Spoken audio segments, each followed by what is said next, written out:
puts his running back in motion. It'll be a keeper towards the left side of the line. The Pirates swarm to him, trying to get there. He is right on the marker. Let's see what they do. It was a collision at the 10. We saw Jeremiah Jordan, Stanley Freeman, and others in the mix. Adam Camphor got there as well. It was enough for the first down, the Four Seasons Mechanical first down.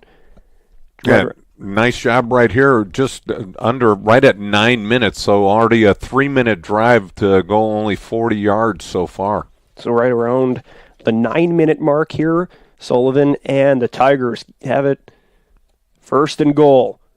Trying to go left. Sullivan hangs on to it. The Pirates quickly get there. Looks like there's a fumble on the play. The ball is loose. We'll get the pile cleared out, see where it's going.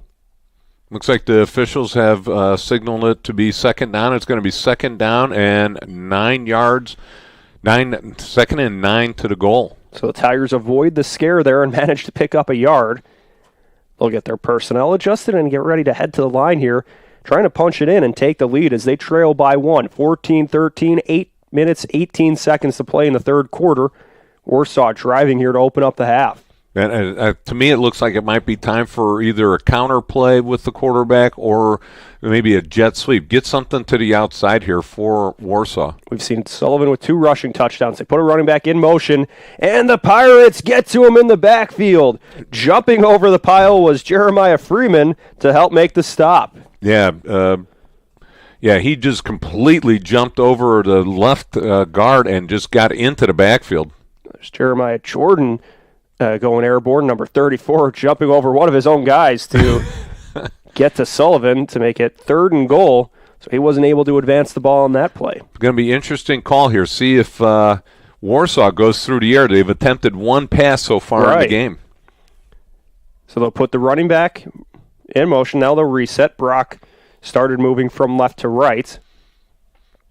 But now they'll get back to the line, and they will take a timeout here with 7:18 remaining in the third quarter.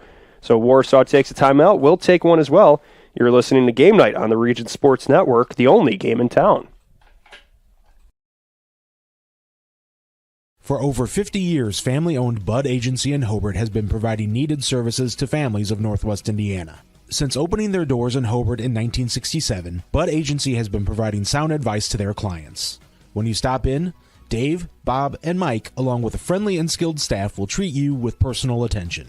Located at 615 West 3rd Street in Hobart, Bud Agency is open Monday through Friday, 9 to 4. Give them a call at 942-1028. Bud Agency, your local trusted source for quality service. Stay with Region Sports after the game as we send it back to the Centier Bank studio. Catch up on the latest scores, highlights, and more, all live from the Centier Bank studio right after the game.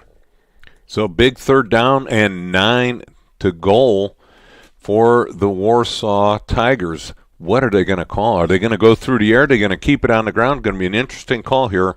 See what they do. And we'll see. This point in the game, you go for the field goal if you get the 4th down, right? Or do you try to punch it in?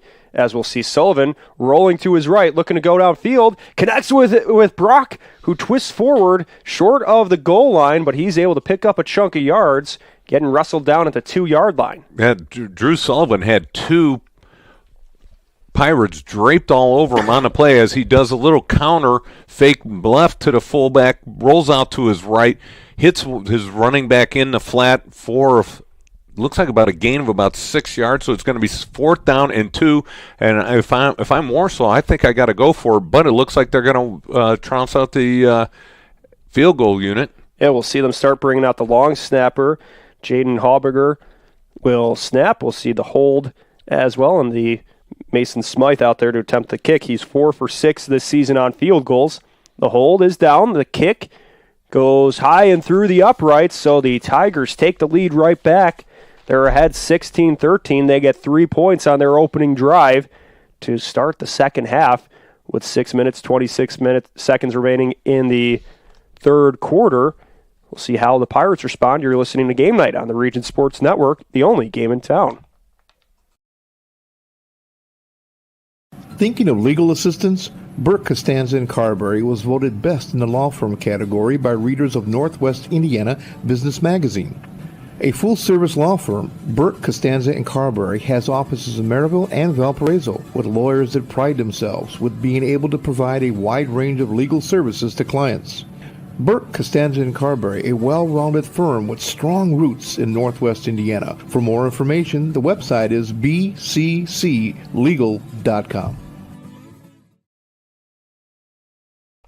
So after the field goal from Mason Smythe, the Tigers will get ready for a Quintel kickoff. This kickoff and all kickoffs are presented by Quintel Incorporated, handling jobs of all sizes throughout the country since 1994. In Warsaw, just going about 42 yards, burns off about 5 minutes and 34 seconds on a field goal. So a long drive, but or I should say a time-consuming but not very long in distance drive for Warsaw. As the kickoff goes through the end zone for a touchback. So the Merrillville offense takes the field trailing by 2, 16-14. Jordan Sanders, the quarterback, who had one passing touchdown, will lead the group onto the field. J.Q. Johnson had a 75-yard rushing touchdown in the opening half. Plays running back along with Cameron Jordan. You'll see Davion Turner at H-back. Zamir Martin, John Peters, Dermot Bogart, and Rynell Lewis make up the receiving group. While from left to right, Quitman Ireland, Devin Dawson, Sean Hicks, Jaden Swanson, and Jordan Sanders play the offensive line for the Pirates. Let's see if the Pirates can respond with the big play here. That's how they've been making their living so far in this game. Sanders will hand it off to Johnson. He goes towards the left side of the line, keeps charging forward, took a few defenders with him, gets about 8 yards on the gain for first down. Yeah, just a simple little dive play off to the left-hand side. J.Q. Johnson picks up about 3 Warsaw Tigers on his backs and drags them for about 7 yards. So it's going to be 2nd down and 7 with 6 minutes left in the third quarter. 2nd and 3 for the Pirates here at the 6-minute mark. The snap to Sanders. He'll hand it off to Johnson, who goes forward, but the Tigers quickly get to him in the middle of the line. Yeah, Hunter Dupont right there in the middle of that defensive front for Warsaw Tigers stops him cold right at the line of scrimmage. Going to be a big conversion down for the Pirates, and it looks like there's an injured Tiger player in the secondary, but he's calling for the trainers to go. He will hustle off the field, so that will bring the Pirates right back out here. 3rd and 3, 5:43 remaining in the third quarter. The Pirates trying to move the ball upfield. They'll have it right around the 33-yard line. As the Tigers calling for the home crowd to make some noise here on a cool, windy night for the semi-state championship. Jordan in the backfield with Sanders. 3 receivers to the right, 1 to the left. The clock is running. It's a high snap. Sanders fires to his right, and it's intercepted. The Tigers with their 2nd interception of the year. Bring it down to the 5, tumbling towards the end zone, in for 6. It's a pick 6 for Warsaw, and they add to their lead, 22-14 over the Pirates. Boy, the defensive line or the linebacker just steps right in front of the curling up wide receiver. They had trip formation to the wide side of the field. The inside receiver ran a little curl pattern over the middle, and it looks like number 11, Cohan Hetty, picked up the interception and ran for a touchdown. Hetty needs to be in the backfield or something like that because, boy, he made a nice catch and just scampered down the field for the touchdown. Ooh, this is going to be interesting to see what happens with the Merrillville Pirates. They've got to get the pieces together and get some scoring drive going because you're not going to get the ball that many more times with this Warsaw offense, especially as long as they hold on to the ball. The PAT from Smythe goes through the uprights. It's good. And now the Tigers increase their lead 23-14 over the Pirates. They have really taken the momentum here in the third quarter. 5:23 remaining. We'll see how the Pirates respond. You're listening to Game Night on the Region Sports Network, the only game in town. Certified financial planner Tim O'Brien is your Edward Jones financial advisor. Financial investments are very important, but so are the investments of time, patience, and encouragement our young athletes receive from their coaches, teachers, and mentors. That's why financial advisor Tim O'Brien is a proud supporter of Hobart football on the Region Sports Network. Call 219-947-8208 or stop by his office at 1455 South Lake Park Avenue across from St. Mary's Hospital for all your investment needs. Go Brickies! Edward Jones, Making Sense of Investing, member SIPC. Back here in the semi-state championship matchup where the Warsaw Tigers lead the Merrillville Pirates following the pick six from Cohen Hetty, the senior linebacker, with his third interception of the year, gives a huge boost to the Warsaw Tigers. So Warsaw on interceptions or turnovers by the Pirates have capitalized to the tune of 14 points. And you look at the score, Warsaw 23, Merrillville 14. That's the difference in the game right there. So Smythe sends the Quintel kickoff sailing down the field. This kickoff's and all kickoffs presented by Quintel Incorporated. It's a touchback, so with 5:23 left to go in the third quarter, the Merrillville offense heads back onto the field, trailing 23-14. But they got to make sure they are efficient with the ball, and we've got a scoring update. A Strachan Van Til scoring update. Westfield 21, Crown Point 7, and that is with 2 minutes and 12 seconds left in the second quarter. All scoreboard updates are brought to you by your neighborhood Strachan Van Til. The first down handoff goes to J.Q. Johnson. He breaks through one tackle, goes to the right side of the line, bursts forward, and picks up 10-plus yards to get the first down for the Pirates. Yeah, don't get J.Q. Johnson mad because he's going to pop off another 75-yarder right there. He picks up about 15 on first down. He just explodes right into the hole and then pops it back to the outside and gets out of bounds. It looks like it's about a pickup of about 16 yards. So they get the ball at their own 36-yard line. The Pirates trying to answer back here. Give the ball to Johnson again. He rolls to the right side of the line, keeps going forward, shoved out of bounds, gets around 8 yards on a physical run to move things further for Merrillville. Boy, nice job by Jaden Swanson, the left right guard, and Jordan Sanders, the right tackle, sealing off to the inside. And J.Q. Johnson reads those blocks perfectly and bounces to the outside, picks up about 6 on first down, second down, and 4 with 4 minutes and 45 seconds left in the third quarter. Pirates have the ball on the right hash mark, right near the logo at midfield. They go to Johnson again. He bursts through the middle of the line, runs through one tackler, gets stood up by a second one, and is twisted down in Warsaw territory, gets the first down on a hard-fought run. Yeah, it looks like Darnell Vilma came up and tried to make the tackle, and he just got trucked by J.Q. Johnson. He lowered the boom right there. So the Four Seasons mechanical first down moves the Pirates to the 48-yard line of Warsaw. They have 2 receivers to the right, Jordan in at running back with Sanders, 1 receiver, Lewis, to the left.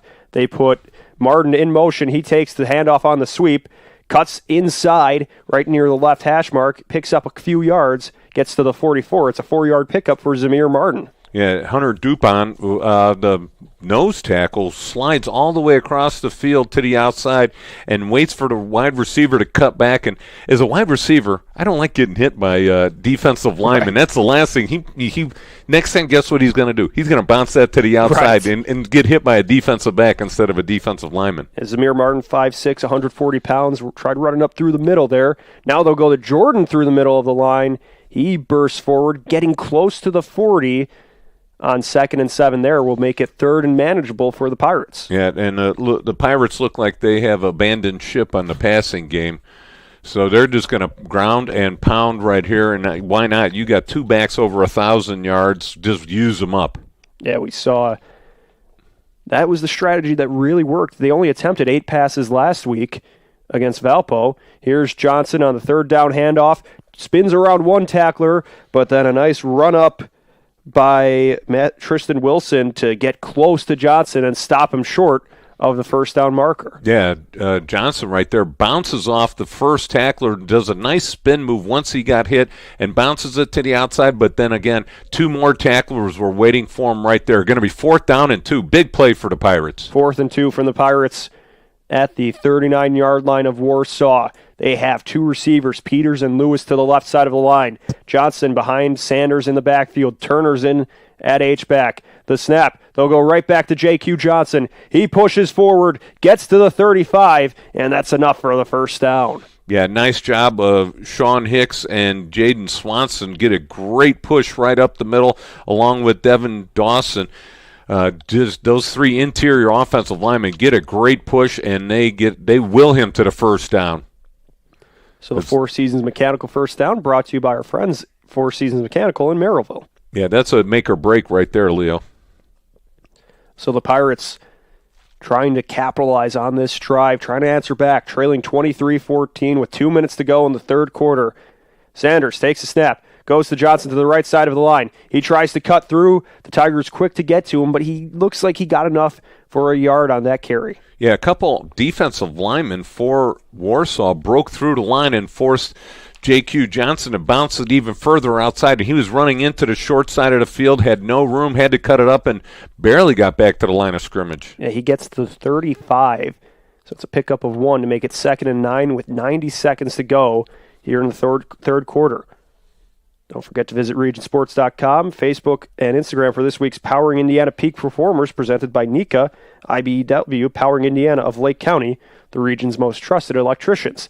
Sanders on the play action, looks downfield, lofts the ball towards the end zone where it is incomplete. He was trying to connect with Peters, but it was broken up near the goal line. Yeah, nice job defensively for Warsaw.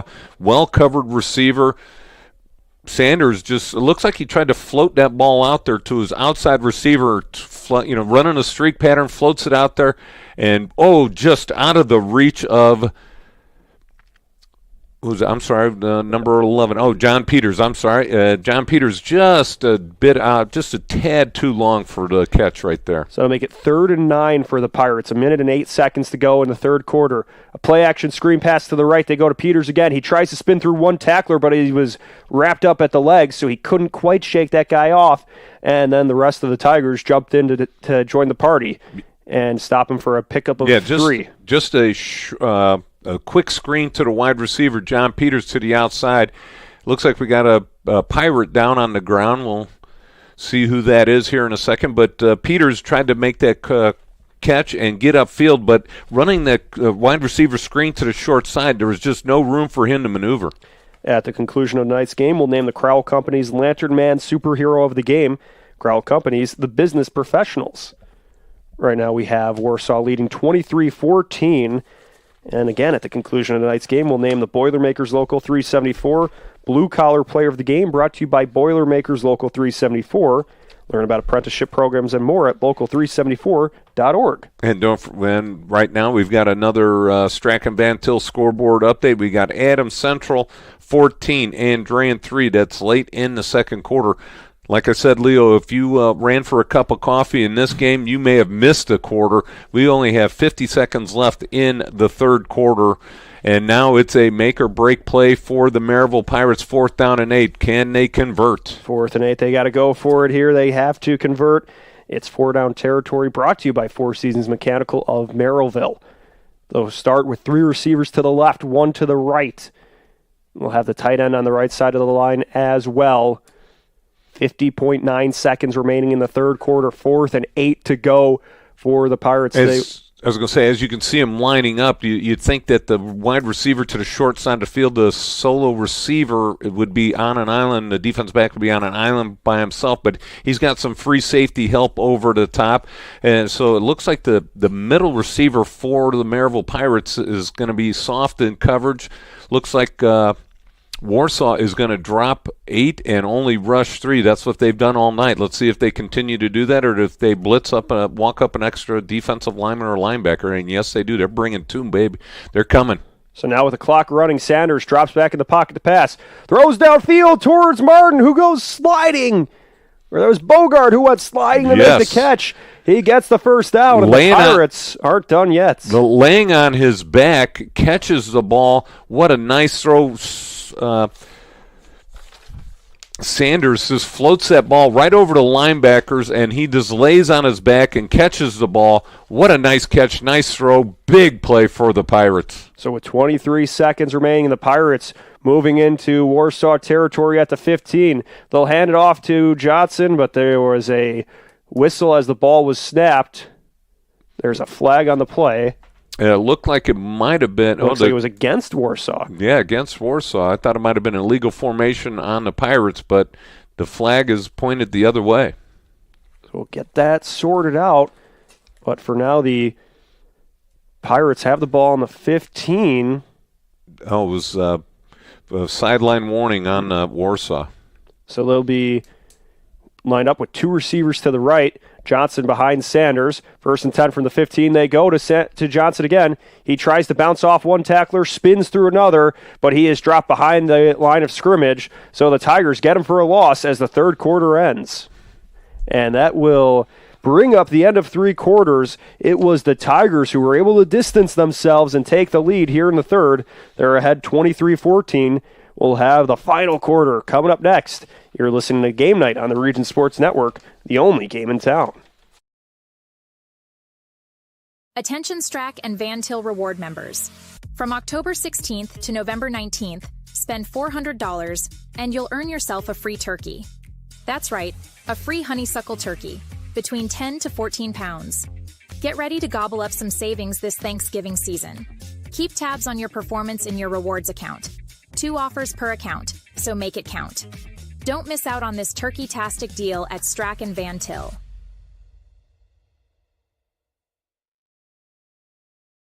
Get a pizza read in here. Certified financial planner Tim O'Brien is your Edward Jones financial advisor. Financial investments are very important, but so are the investments of time, patience, and encouragement our young athletes receive from their coaches, teachers, and mentors. That's why financial advisor Tim O'Brien is a proud supporter of Hobart football on the Region Sports Network. Call 219-947-8208 or stop by his office at 1455 South Lake Park Avenue across from St. Mary's Hospital for all your investment needs. Go Brickies! Edward Jones, making sense of investing, member SIPC.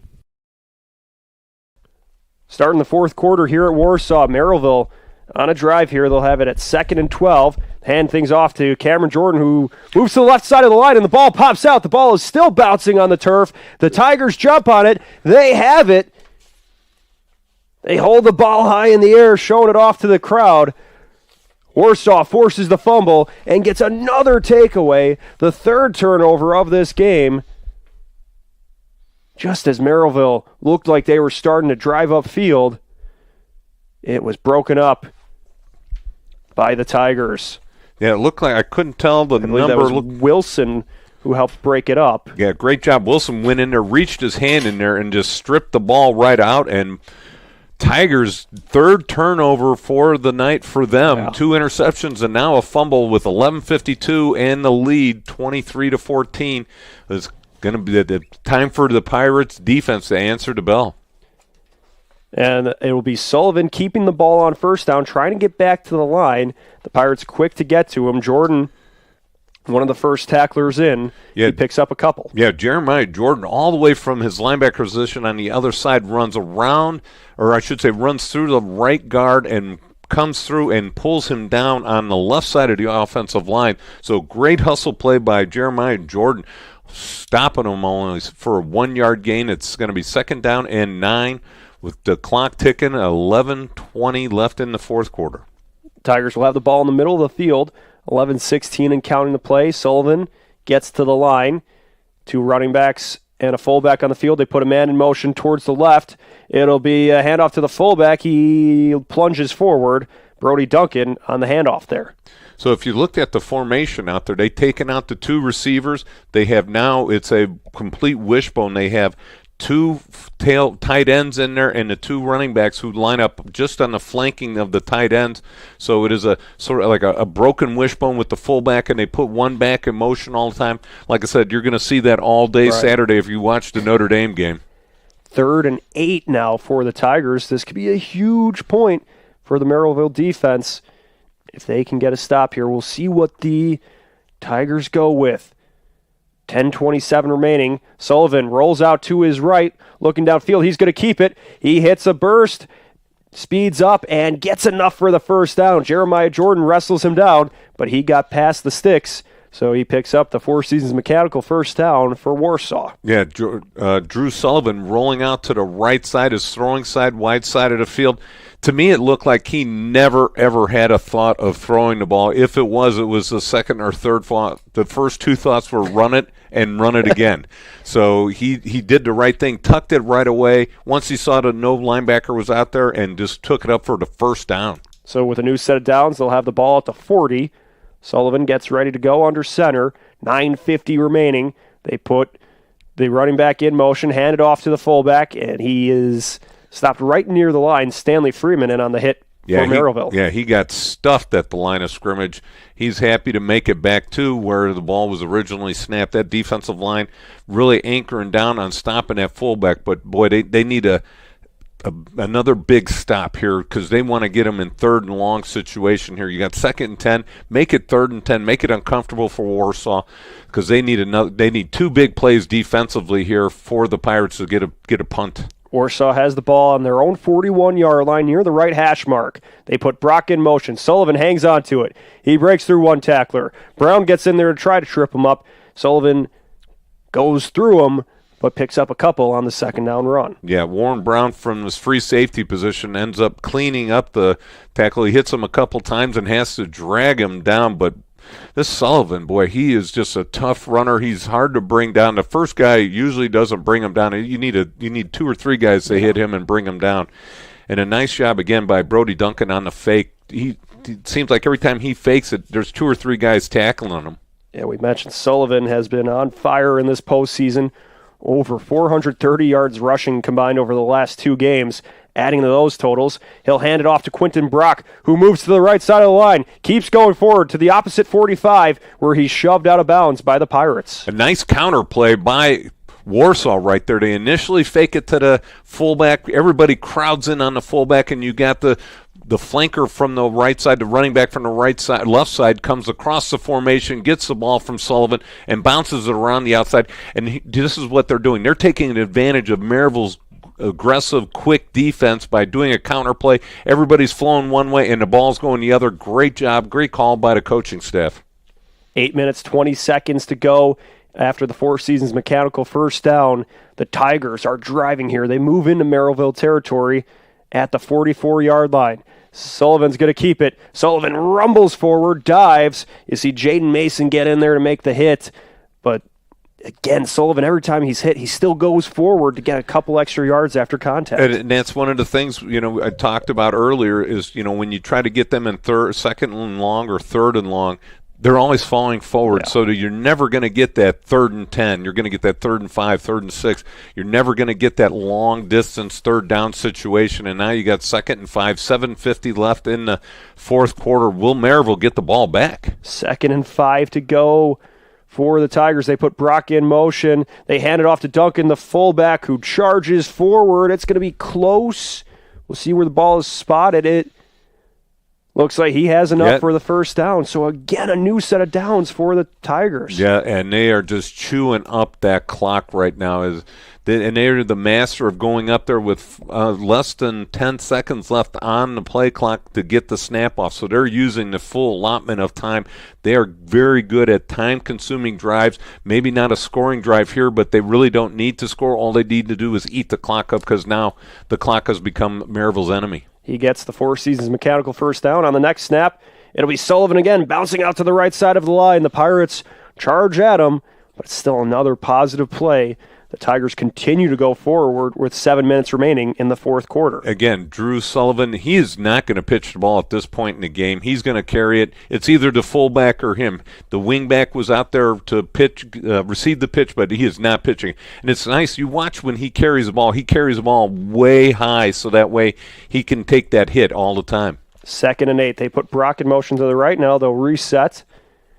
6 minutes, 36 seconds to go. The Pirates need a stop to try to just get the ball back in this game. They have 3 timeouts remaining. Sullivan on the snap. Has to hang on to it himself. Can't get much going forward. About a yard to make it 3rd and around 7. Yeah, it looked like Merrillville actually slanted into that play. One of the defensive linemen shot the gap and blew the play up. And it almost looked like Sullivan may have bobbled the ball for just a split second, and he just covered it up and went down. So it's going to be 3rd and now for once uncomfortable for Warsaw, 3rd and 7. We saw Sullivan was able to convert a 3rd and around 8 on this drive. That time when he rolled out to his right.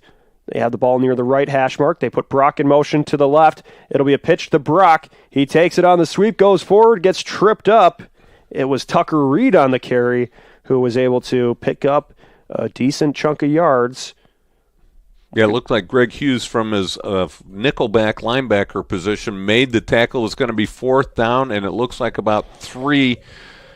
Going to be an interesting call for Warsaw Tigers, as it looks like Merrillville calls the timeout. So the timeout taken on the play. We will take one as well. 5:42 remaining in the fourth quarter. Warsaw leads 23-14. You're listening to Game Night on the Region Sports Network, the only game in town. Thinking about what to do after high school? Consider a career with Boilermakers Local 374. As a Boilermaker apprentice, you'll earn while you learn. We offer excellent wages and benefits, and as part of our no-cost hands-on apprenticeship program, you'll learn from the best in state-of-the-art training centers and on the job. Become a union Boilermaker and get on your way to a great career. Find out more, visit www.local374.org or call 219-845-1000. Getting ready for this 4th down here. We'll see what the Tigers can do here, if the Pirates can get a stop. Merrillville trailing 23-14, 5:42 remaining in the fourth quarter. Each team with 2 timeouts remaining. The Pirates just took their first. Sullivan under center. Puts Brock in motion. Pitches it out to Brock on the right side. Brock tries to shuffle forward. Does not have enough to get there. The Pirates force a stop. Jaden Mason, the safety, steps up and puts the hit on Brock to get the Pirate offense back on the field. Yeah, Drew Sullivan does a simple little dive fake, takes the ball 2 steps, nobody there to really force him to pitch the ball, but he decides to go out wide. And I think if the running back had bounced it further to the outside, he may have been able to get the first down, but he tried to cut it back to the inside, and the Merrillville defense just swarmed all over him and stopped him. Looks like about a good 1.5 yards short of the first down. So Merrillville's got to make hay when they got the ball. They've got 5:39 left in the fourth quarter. They'll have to go 75 yards as they have the ball on their own 25-yard line. Sanders steps back in the pocket to pass. Fires downfield, midfield, and it's broken up by the Tigers. They were able to get a hand on it. It drops at the midfield logo. That was the safety, Darnell Villama, who was able to get a hand on it, and there wasn't really a Pirate receiver no, there wasn't. In the area. Jordan Sanders thought the wide receiver was going to break it into the middle of the field, and receiver to the top there, that was number 11. John Peters ran a out pattern instead of running straight up the field, so miscommunication between the quarterback and receiver. 2nd and 10 for the Pirates. Jordan in the gun. Johnson next to him to his right. Sanders steps back to pass, and there's a flag thrown. This one will send the offense back 5 yards. Yeah, Merrillville coming apart at the seams here. They've got to play a clean 5 minutes here left in the fourth quarter. They've got to play clean, get a quick score, onside kick, hope for the best right there. But the way the first 2 plays have gone, 5 minutes and 32 seconds, the first 2 plays of this drive have gone nowhere and also backwards. So it'll be 2nd and 15 for Merrillville. 5:32 remaining in the fourth quarter. Tigers ahead by 9. Jordan Sanders in the gun. Johnson to his right, 2 receivers to either side. Sanders is looking left, launches one downfield towards Peters. Peters gets under it and makes the catch in Warsaw territory. Looks like about the 35-yard line. Sanders heaved one downfield. Peters was falling as he caught it, but was able to hang on as he hit the turf for a huge first down reception. Yeah, Peters does a nice job adjusting to the ball. Looks like it was thrown over the opposite shoulder. Had to spin, open up his hips, turn all the way around and make the big catch. Now on first down, they hand it off to J.Q. Johnson. He leans forward, runs through a pair of defenders, and picks up around 9 yards.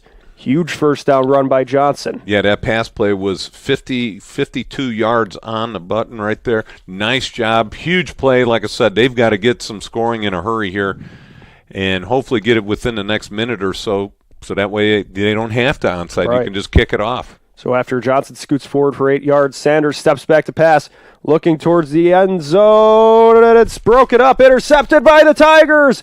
It's another turnover. The ball is batted around, and Warsaw capitalizes on it. Their 4th turnover of the ball game. Yeah, you can imagine Sanders looking at the receiver all the way down the field. The inside receiver doubles receivers to the outside to the left of him. He looks at the receiver running a vertical down the down the sidelines, and then the inside receiver breaks it off, runs across the middle, linebacker just sitting right in the passing lane, picks it off. The fourth turnover for tonight for the Pirates. They just shot themselves in the foot. We saw, 3 interceptions and a fumble. That's really just derailed things for Merrillville. Just as they looked like they were driving downfield to get back into this one, the Tiger defense comes up huge. Now they'll pitch it out to the left side of the line. Brock speeds up, runs forward, gets to the 35 where he's wrapped up and brought down by Warren Brown. Yeah, just a simple little toss play for the Tigers, get the ball to the outside, and it looked like that was number 45 that had the ball, or 40. Was it 45 or 43? I think that was Tucker Reed, 46. Oh, 46. All right, there we go. My glasses, I need to go get some new glasses here, Leo. But again, nice job. 2nd down and 1. Warsaw really good at just walking up to the line of scrimmage, letting the play clock burn down, and then they snap it with about 5 seconds left on the play clock. 4 minutes to go, 2nd and 1. Sullivan's going to keep it going towards the right side of the line, gets tripped up. Stanley Freeman was able to grab him and slow him down.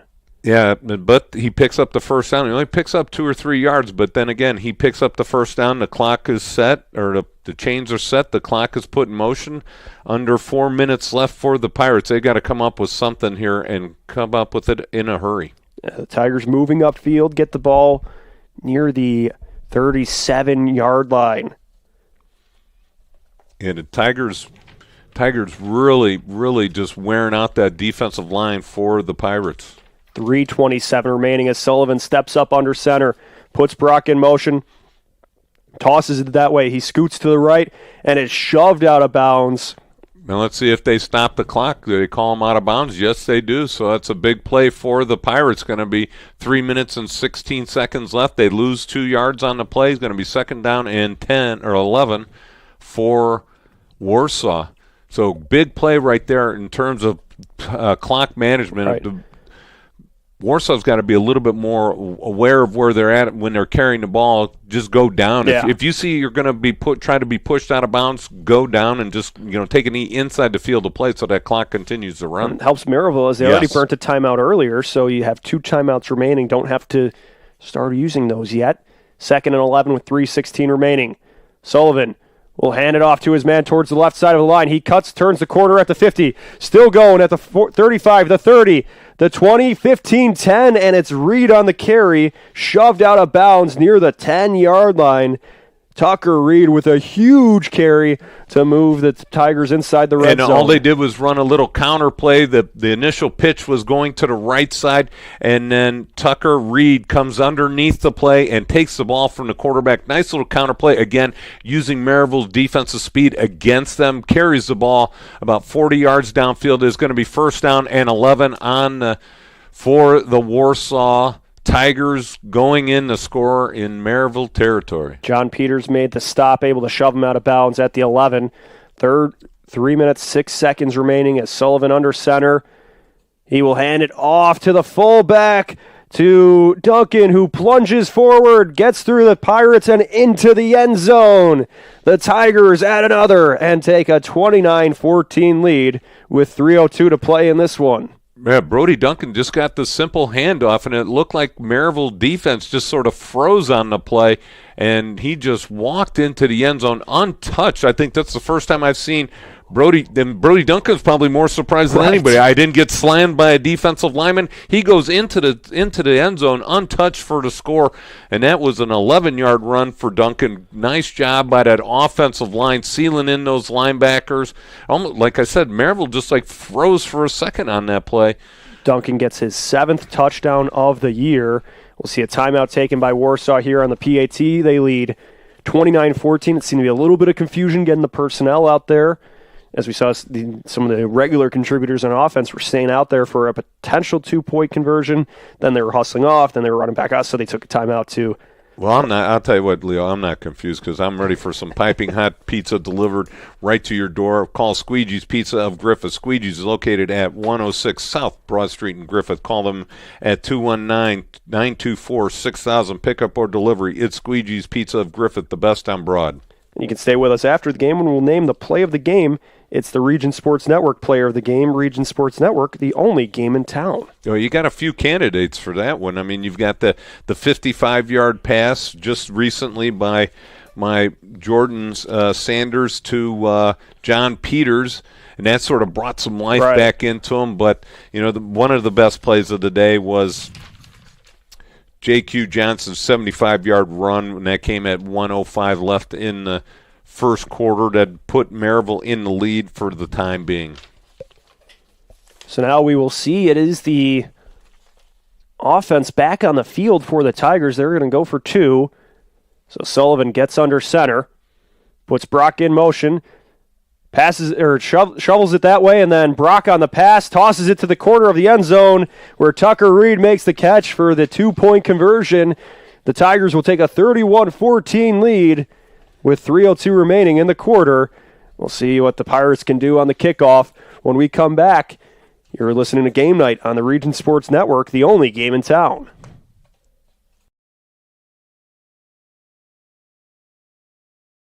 Electrical services from Economy Electric Heating and Cooling, you can radiate the perfect amount of light and energy into your home. From rewiring and code upgrades to ceiling fans, lighting, security, and more, Economy Electric Heating and Cooling's trained electricians will make sure you can enjoy your home on full power all the time. For a free estimate on electrical work, call Economy Electric Heating and Cooling at 219-923-4441, and you can visit them on the web at 4ajobdoneright.com. That's the number 4ajobdoneright.com.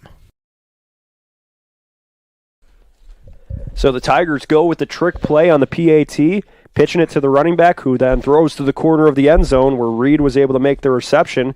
Quentin Brock, who you mentioned threw for a touchdown last week, helps add 2 to the score there. Yeah, now he throws for a 2-point conversion. Yeah. So, what you had was a little dive fake counter, and then the quarterback pitches it to the deep motion back, and he flips it right into the end zone, putting the score 31-14, 3 minutes left in the fourth quarter.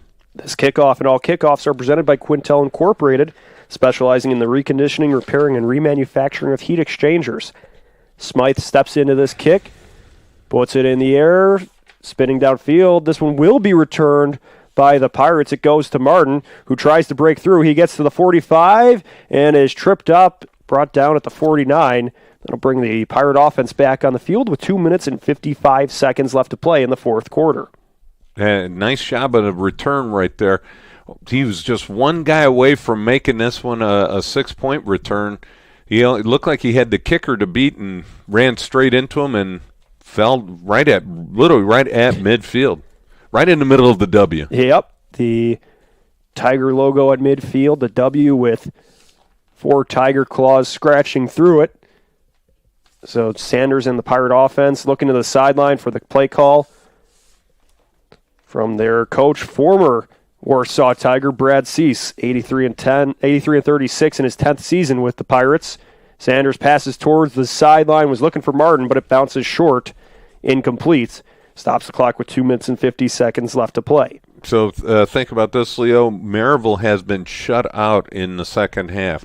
Warsaw has kicked a field goal that came with 6:23 left in a 20-yard field goal in the third quarter. Then Cohen-Hetty interception, pick 6, 30-yard return, and then Brody Duncan on a just a simple dive play with 3 minutes left in the fourth quarter. So 17 points for had to add that in my head for a split second there. 17 points for Warsaw, and now it looks like an incomplete pass by Sanders. Tosses it to the left, was looking for Bogard. It goes in and out of his hands. And not much of a gain. It would only been a gain of about 4 or 5 yards. Sanders got to be thinking big, got to throw that ball down the field. 2:41 left to play here. And I'm thinking he's going to, throw it short, let Bogart catch and run, which he's very good at. So Sanders will have Johnson in the backfield with him, 2 receivers to either side. Trying to move it downfield. The ball is still at midfield. It's 3rd and 10. It'll be a draw to Johnson. He's got some room to go, getting to the opposite 40, the 35 to the 30, brought down at the 25. So J.Q. Johnson marches downfield for Merrillville. Yeah, nice job right there. Sanders selling the pass play all the way. J.Q. Johnson taking the handoff, literally just ran straight up the field. Nice pickup of about 35 yards right there. Johnson gets the Four Seasons first down, brought to you by Four Seasons Mechanical in Merrillville. And then Sanders fires to the left towards the sideline, but it was incomplete. He was looking for Bogart there, but he couldn't quite reel it in. Yeah, Sanders seems to have like a little bit of a sidearm throw right there. He sort of, and he doesn't seem to step into his pass. He seems to step sideways when he is releasing the ball. He's got to learn that, and he's got a strong arm. We've seen him all season long. He can be explosive when he releases that ball. It just seems like he's thrown off his back heel in this game. 2 minutes, 18 seconds left to play. 2nd and 10 for the Pirates from the 25. Sanders steps back to pass, looks right, now turns left. He's running out of time, spins out of a tackle, but then the Tigers get to him and drop him behind the line of scrimmage. They only had 3 guys rushing on that play and were able to get to him. But Sanders has got to have that alarm clock ringing in his ear because he had the ball for a good 5-6 seconds back in there. Yeah, you're right. Warsaw is dropping 8 guys, but he's got to just try and thread the needle. On 3rd down, they'll drop it over to Johnson. Johnson weaves through the defense, keeps going, plows to the 10, going towards the sideline, is shoved out around the 5-yard line. So J.Q. Johnson with a huge pickup to keep Merrillville in this one. Yeah, it looks like it's going to be just a simple draw play.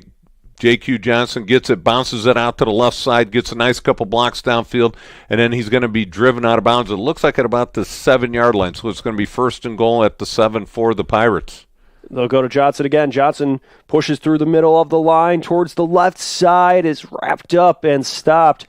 About 1:33 to go here. The Pirates trying to get close to the end zone. Yeah, it looks like they're going to mark it at about the 4-yard line, and it looks like Merrillville's going to call a timeout. So we will break as well as you're listening to Game Night on the Region Sports Network, the only game in town.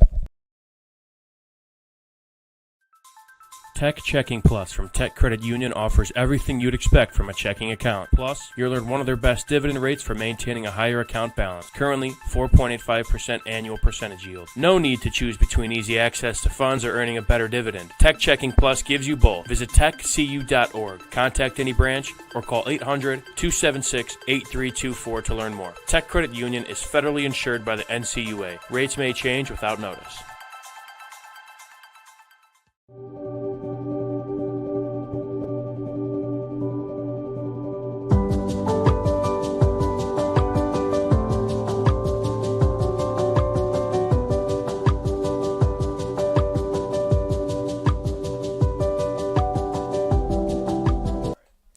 Second and goal for the Pirates. They put Martin in motion, and looked like there was a false start on the offense. It looked like about 9 guys in motion for the Pirates. The linemen were going down. The ball was being snapped. The receivers were in motion.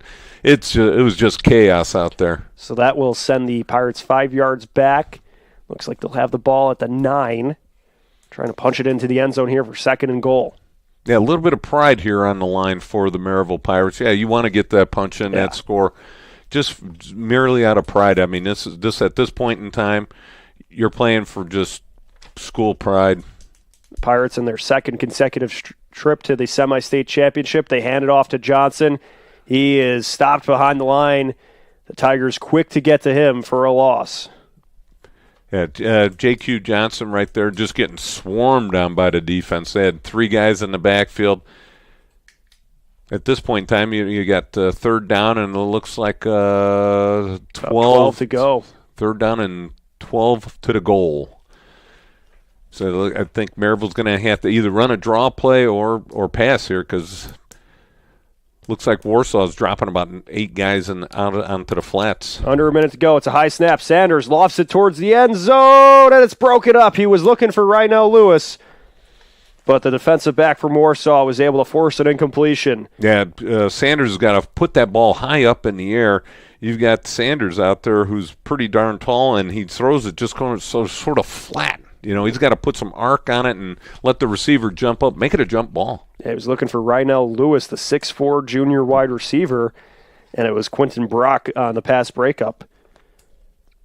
So for the Tigers, they're looking for their first semi-state championship victory here against Merrillville with a 31-14 lead, 52.3 seconds to go in the fourth quarter. They're trying to get the stop here on 4th and goal. Sanders back to pass, running out of time, rolling to his right, looking towards the end zone, and is stopped. It's a sack, and the Tigers force the turnover on downs. Boy, just Sanders holding on to the ball a little bit too long. He had a guy open in the middle of the end zone, in the back of the end zone, just a little crossing run. He had to thread the needle a little bit, but you just got to get rid of that one. It's 4th down. You got to just hope for the best. Even if it's a turnover, throw it and give your guys a chance. Cohen Hetty, the linebacker who had the pick six earlier, was the one that was able to get him for the sack. So the Tigers will take over with 46.4 seconds remaining in this ball game. Yeah, I'm assuming right now Warsaw is just going to take a knee and end the game. Probably have to do it 2 times and then call it a game. So the Tigers just moments away from their first state championship appearance. They'll face the winner of Bloomington South and Decatur Central. They take a knee. Sullivan gets the clock running. And I think what sunk the ship for the Pirates is 4 turnovers. Yeah. You cannot win a ball game against a team that is made for time possession, have 4 turnovers, and expect to win. Right, especially when one of those is returned for a touchdown. Yes. That really hurts. Yeah, and we talked about it. 17 points were coming off of turnovers for Warsaw. So you spot Warsaw 17 points, plus you give them the ball 4 extra times. That is a spell for disaster. So one more kneel down from Sullivan, and that will do it. The Tigers get the 31-14 victory over the Merrillville Pirates, and they will be making their way to Indianapolis to play in the state championship. Yeah, nice job by the Warsaw Tigers, taking advantage of Merrillville mistakes. Merrillville was in this game. They were at halftime. They were up 14-13, so it didn't seem like the offense came alive in the second half. They just sort of, and then you put the defense out there so much that it's, that defense against this type of offense is just going to be worn out, and then you give them a quick pick six score that spelled disaster for the Pirates. So we will step aside. When we come back, we will hand out some hardware and get out of here. You're listening to Game Night on the Region Sports Network, the only game in town. Have you checked out Center Bank's student checking account? This no-fee checking account is perfect for students and teens ages 14 to 24 and comes with all the features you need to succeed, such as a debit card, digital banking, and automatic deposit. Center Bank can help you start establishing good spending habits today for your better tomorrow. For more information, visit Centier.com/student-checking or visit your local branch. If you are under the age of 18, your parent or guardian must also sign on the Centier student checking account. At the age of 25, your account will automatically convert to the Centier checking account. You must deposit $25 to open this account. This account is not eligible for overdraft advantage. Member FDIC.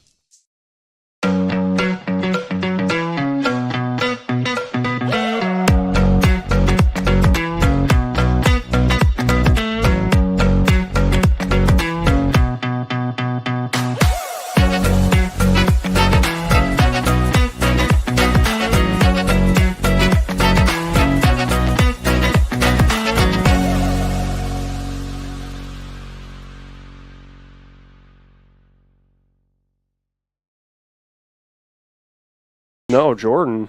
I mean, he had that. For over 100 years, Burns Funeral Home and Crematory has been assisting families in their time of need. Serving Northwest Indiana, the staff at Burns Funeral Home will help guide your family in creating a meaningful ceremony. From a simple to elaborate, to traditional or unique, the caring family at Burns Funeral Home will tailor a ceremony to fit your needs. And for your other loved ones, Burns Funeral now has a pet cemetery and crematory.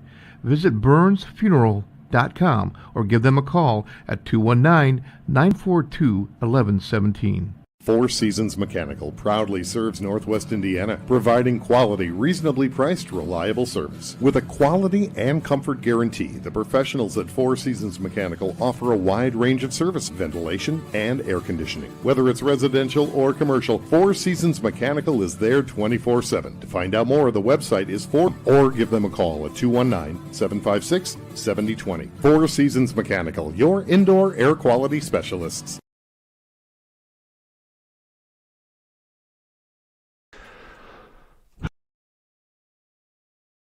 Earn while you learn from the best hands in the business. The Bricklayers Allied Craftworkers for Indiana, Kentucky Apprenticeship. That's right, this is a paid apprenticeship. I'm getting an education while learning a trade and getting paid for it. The thing that surprised me the most about this apprenticeship program is the respect I have received after the proper time and training. Classes start soon, so apply now. There are training centers throughout Indiana and Kentucky. We are the Bricklayers and Allied Craftworkers for Indiana, Kentucky Apprenticeship. The best hands in the business. Flip the switch, a light turns on. Press the button, machines and instruments come to life. Touch the screen, communicate with the world. Simple tasks, guaranteed results, every second of every day. That's the power of power. And that's the power brought to you by the NECA contractors and electrical workers of Local 531.